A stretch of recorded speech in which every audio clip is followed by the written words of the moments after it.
books, but mainly social media. So today I want to share with you how so far the experience has been being on a secluded island without any internet connection, and also somewhat with the intention to disconnect a little bit. So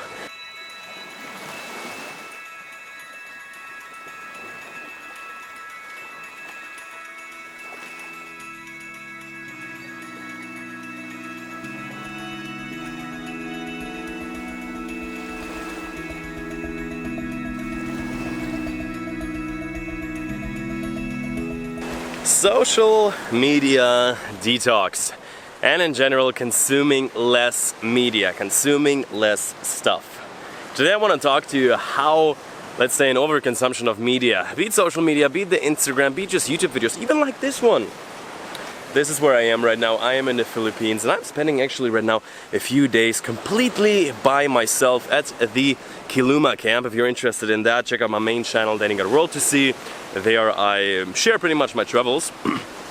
And for the past days I barely had any Wi-Fi. Sometimes in between of the islands there was a little connection, so I still was uploading a little bit into my story. I even was able to post a photo, but as of right now I'm like staying on an island where there's completely no connection, which is yeah, definitely one of the intents that I had also with this trip. As you can also see catch quite a good tan, or let's say got super red. And yeah, in the background we have ocean waves are crashing, so that is gonna kind of be like the ambient sound in today's video.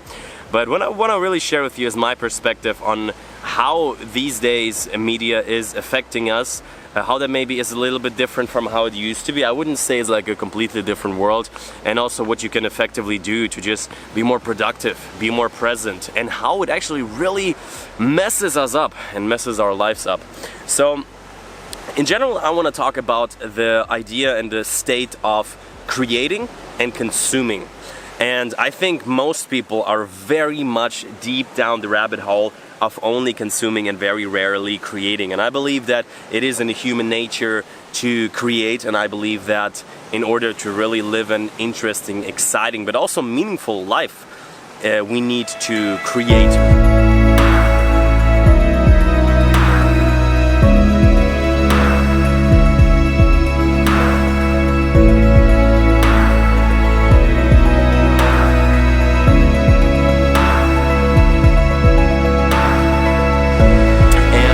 Media consumption, I wouldn't demonize it. I'm definitely not one of those guys who are like, oh, you know, the Instagram and Facebook is all so shallow and everybody is, you know, just like wasting their lives on it, and I'm not on it and I'm better because of it. And then you comment that under a YouTube video after watching hours and hours of YouTube, which is probably, you spend even more time, like, not to attack anyone directly, that's not what I like to do, but I think with every tool that has a lot of potential negative influence, there's usually also a lot of potential positive influence, or let's say more like the other way around. Everything like social media, like every form of media actually that we can consume, like be it written, be it visual, be it audio, there's a lot of so much potential benefit that we can have. There's so much information, wisdom, and learnings that we have at our fingertips.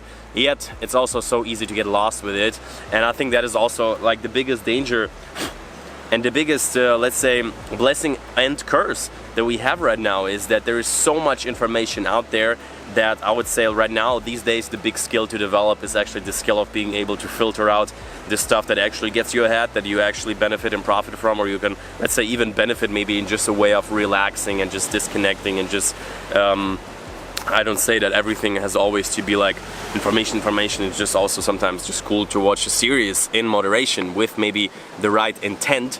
And I would say there's no one thing, like there's no this one got Game of Thrones or this one movie or this one video that is just good or just bad. I also wouldn't say that just like, let's say, watching personal development stuff, like maybe this video is inherently just good or bad, or like watching really cool people or reading a really good book is always good or always bad. I would say it's always about the intention of why you actually do it. I would even say that there are people that are just addicted to reading very good books, and they just live a miserable life because they're just so hooked up in this cycle. So basically, to not get too deep into it already, let me share with you how the last few days went. And I gotta say, I almost flinched on staying on this island by myself. So basically I was with the group for, what was it, like 3 days, 4 nights, 4 days, 3 nights. We have been doing island exploration. That's been amazing group, really cool, different people from different parts of the world. Everyone got along very well, and after it they are going to Coron, which is a bigger island with somewhat decent, or let's say just existent internet connection. And I was thinking like, hey, I have to upload videos, I need to, like, yeah, there's a lot of stuff that I need to do right now, but I really consciously made the decision to stay here, and over the past 4 or 5 days, as I said, didn't consume any media. And in the beginning it really feels weird. It feels like there's just a part ripped away from you if you like completely quit it. So I always try to keep track of it. I always try to monitor and be conscious. Like sometimes if I just spend too much time on it, I'm like, yo, Danny, keep track of that, you know, keep that in mind, how much you're actually consuming. But yeah, that's been weird. I'm just like taking off my phone. Okay, still no internet connection. Oh, even today, like sometimes there's like, oh, I have 1 bar. You know, they're supposed to be somewhere on this island. I actually checked with one of the owners, with Jay, cool dude. He said that in some corner he has like some connection. I was just thinking like, hey, theoretically I could go there to maybe drop a photo and just because, as I said again, I don't see it so categorically. I don't think that you necessarily have to completely cut things out. Sometimes yes, sometimes you're so far down the road of an, let's say, slight addiction, like I would say with some addictions it makes sense to actually cycle them down.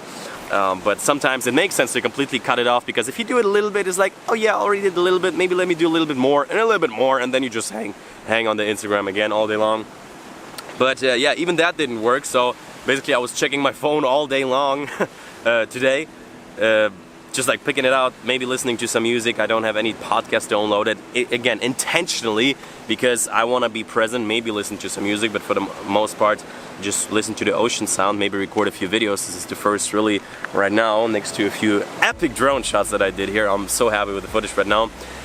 And basically, to get back into the topic, after like just sharing my experience, I feel like these days we are bombarded with so many different sources of information and content to consume that it really becomes our skill and almost, let's say, our responsibility to filter through that, to find the things that bring us value.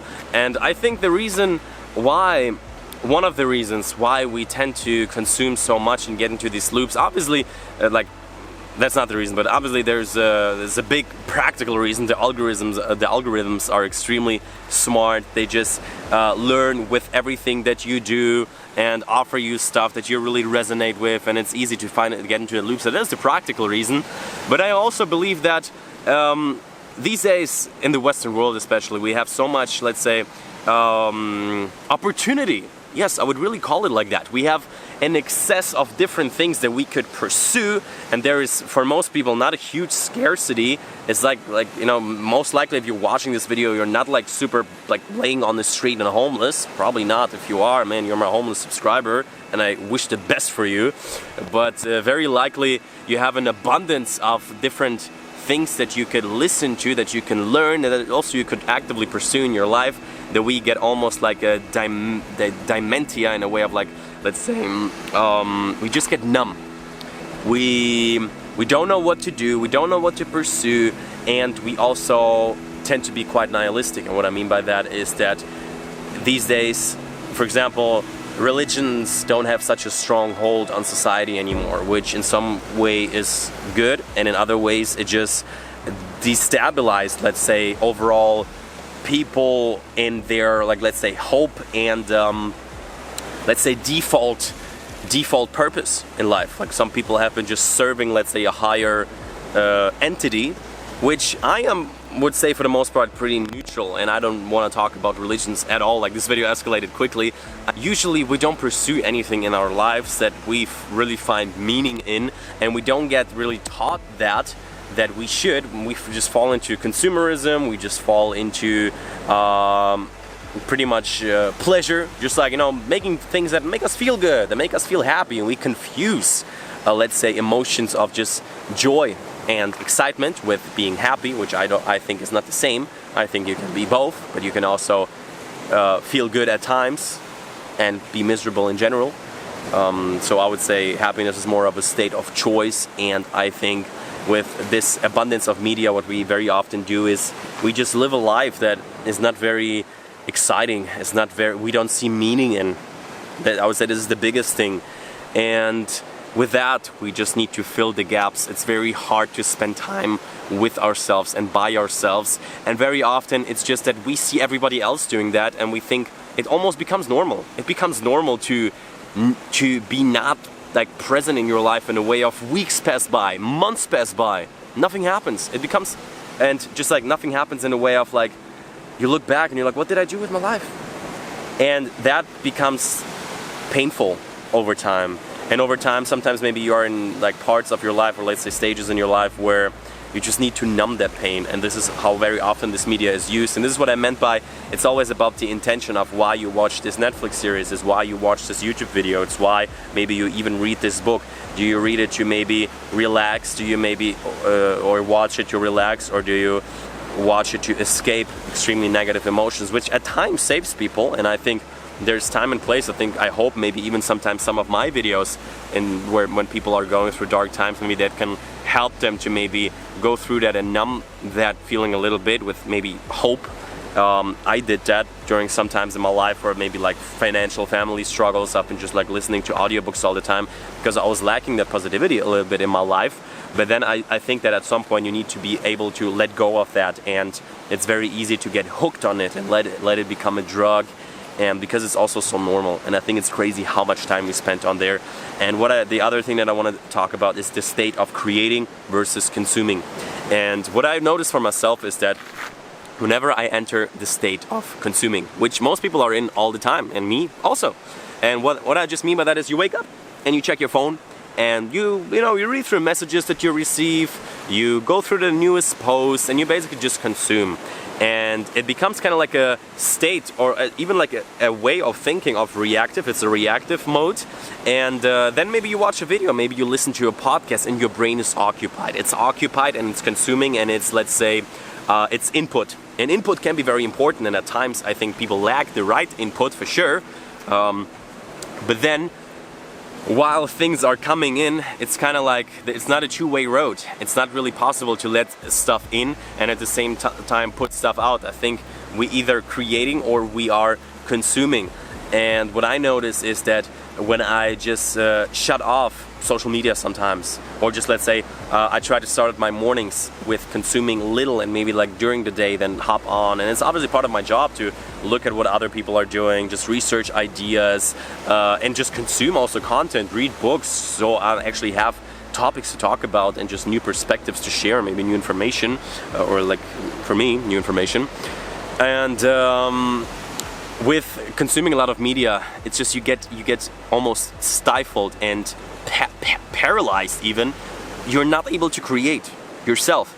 And by create, I mean anything. I mean just like even be in conversation with someone, create a moment, but even more like maybe paint a picture, maybe instead of just listening or just like watching videos, maybe take a photo yourself, maybe do a little video yourself, maybe do a little bit of, like, if you are on Instagram anyway, why not actually share with people?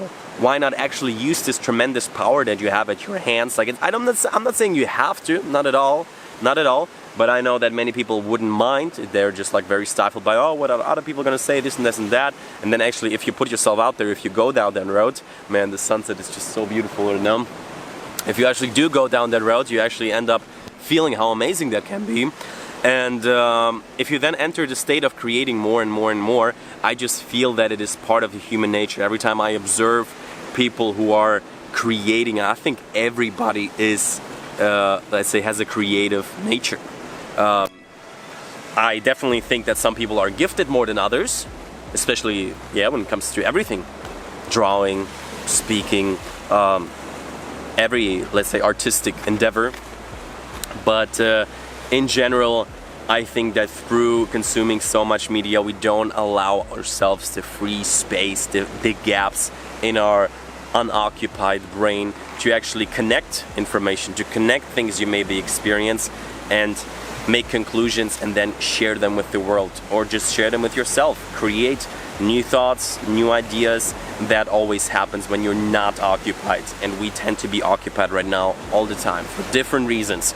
For a lot of people it's just out of habit because everybody is doing it, but also for, unfortunately, very many people it's because you have to numb, you have to fill those silent moments, because in these silent moments you think to yourself, I don't like my life, I don't like where it's headed. So my thing would be, I felt that, I still sometimes feel that, but whenever I do, I'm thinking to myself, what is it exactly?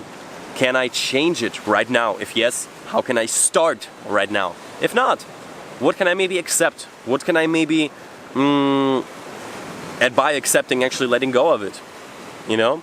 And then actually, and this is where the magic happens, once you actually conquer it. And it doesn't feel good, trust me, it doesn't feel good. And that's why I try to, even the decision to travel for me, to just go out by myself into the world, was a conscious decision to spend a lot of time with myself, to kind of like deal with my demons, and we all have them for sure, just like doubts, insecurities, repressed emotions, maybe some childhood trauma, just things that are following you, and yeah, and the overconsumption of media really makes it, makes things, you let it in, you let it in, you let it in, and you numb it with media, you numb it, and at some point it's just gonna overflow and it's gonna go crazy, and you're gonna have a breakdown.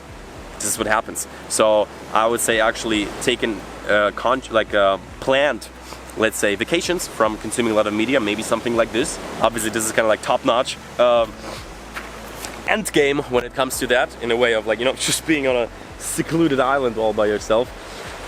But yeah, this is pretty much right now my social media detox story. It's not like, you know, I do it for a whole month, it's part of my job, but I make a conscious effort to create more and consume less, and I think in actually creating lies a lot of magic, and I've never noticed myself to be addicted to creating. I think it's more of something that I need to keep up the momentum of doing so.